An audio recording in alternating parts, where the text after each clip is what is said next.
All right, so I want to discuss the sort of paradox that goes with safety, and I sort of got this idea from, or I'll be sharing some things from Tim Harford's video series on Cautionary Tales, and he just goes through scenarios and stuff like that and gives insight on things.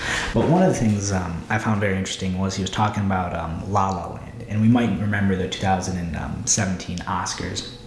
So you have Bonnie and Clyde on stage, Warren Beatty and Faye Dunaway, and they're supposed to be getting the sheet to read off who won.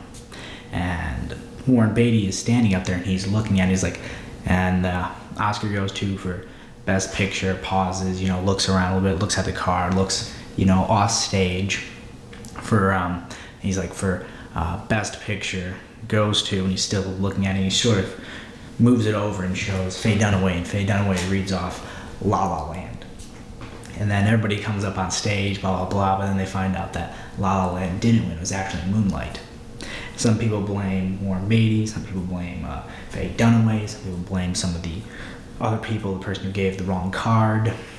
But there's, I think, a deeper insight that's interesting in here. Now, I'm going to go on to Charles Perrault, who was a sociologist at Yale, and then he spent some time at Harvard, and he looks at organizations and stuff of that nature, and he sort of goes into why something like this would happen. Now, one of the big reasons is the topography of the card.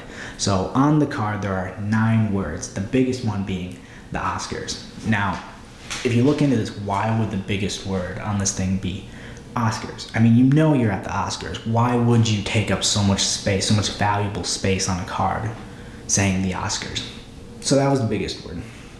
Then La La Land and Emma Stone were equally weighted. So that means they had the same font, the same text, the same size. So they were equally weighted. And then on the smallest thing on there at the bottom was for Best Actress. So, Warren Beatty's up there. And he's looking at the card and he's like, okay, what's going on here? There's tons of celebrities, tons of people like that. You're probably nervous. The other person's almost guaranteed everyone there is nervous.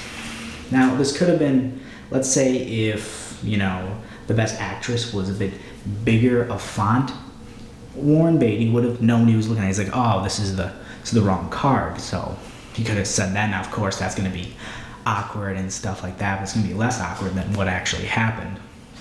Or let's say that Emma Stone was a bigger font. He'd be like, why is Emma Stone on here? Oh, okay, this is for Best Actress. But no.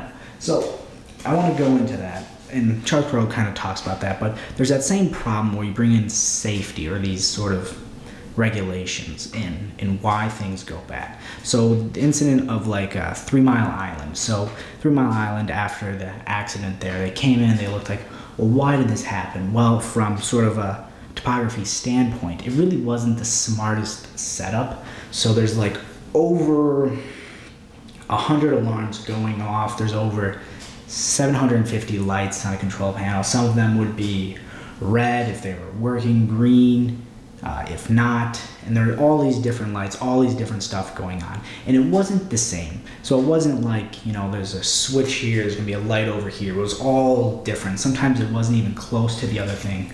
So looking at it from a topography standpoint, it's like, well, this doesn't make a lot of sense. Of course something's gonna go wrong.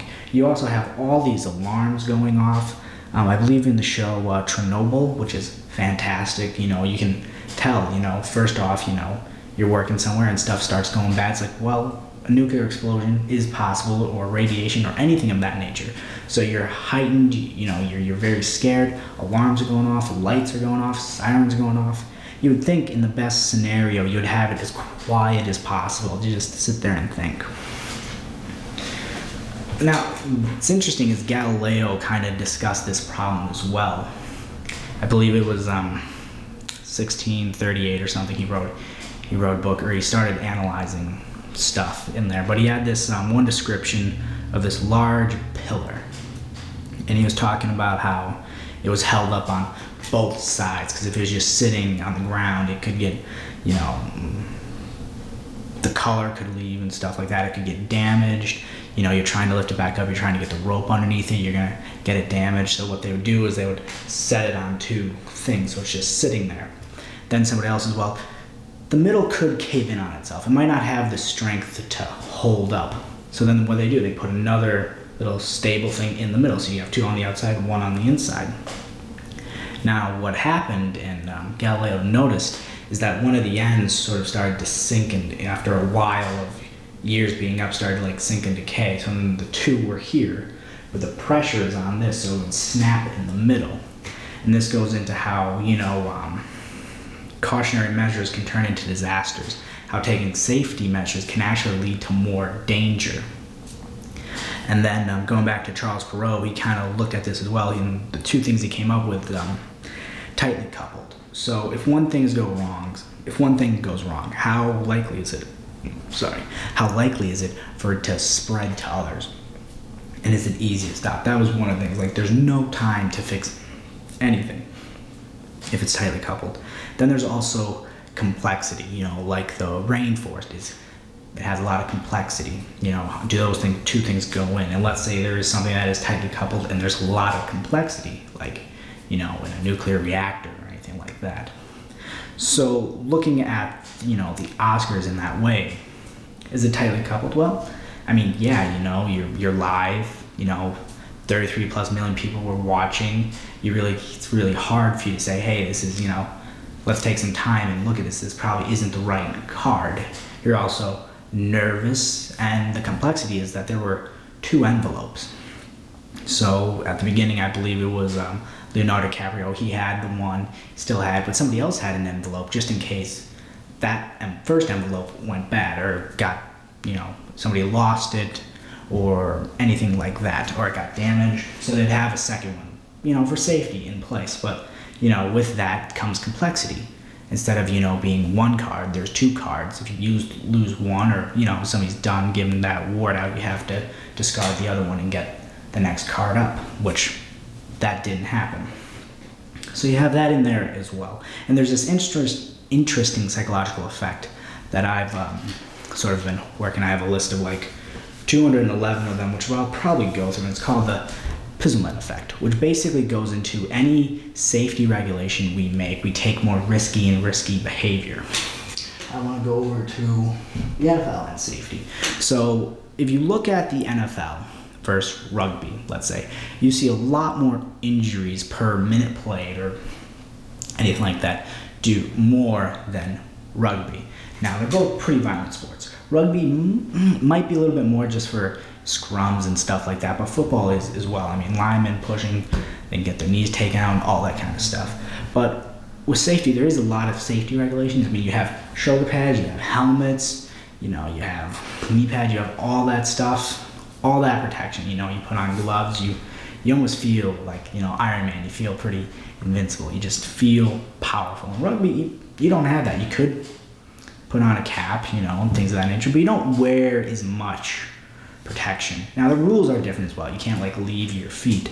But when you have safety regulations, you take more and more steps, to sort of negate that. If you make cars safer, which Prism Effect goes into, make cars safer, you get more accidents. There is no effect on the death rate. There was a reduction in the probability of death in an accident. So, that makes sense. If more people are in a safer vehicle, it's like, okay, I can take this turn a little bit quicker than, my, in this all-wheel vehicle than, if it was a front wheel or a rear wheel. And you have all these other safety measures, and you start neglecting other stuff. You take riskier and riskier behavior. So I think it's sort of an interesting idea how safety regulations can actually lead to bad outcomes. Even though, the road to hell is paved with good deeds, how does that end up turning out to be a bad thing? And is there sort of a equilibrium you can analyze where it's like, hey, up to 2 regulations, you're good, but then you start going down. And that'd be interesting to see. But the Oscars created a way to fix this problem. It's actually a 6-step process with 3 envelopes. now. So I wonder how that's going to work. But yeah, I just thought that was an interesting idea. I might go more into depth on it. I'll probably go more into depth on the Prism Effect and a few other things that are in play. But yeah, I thought that was very interesting. Thank you very much.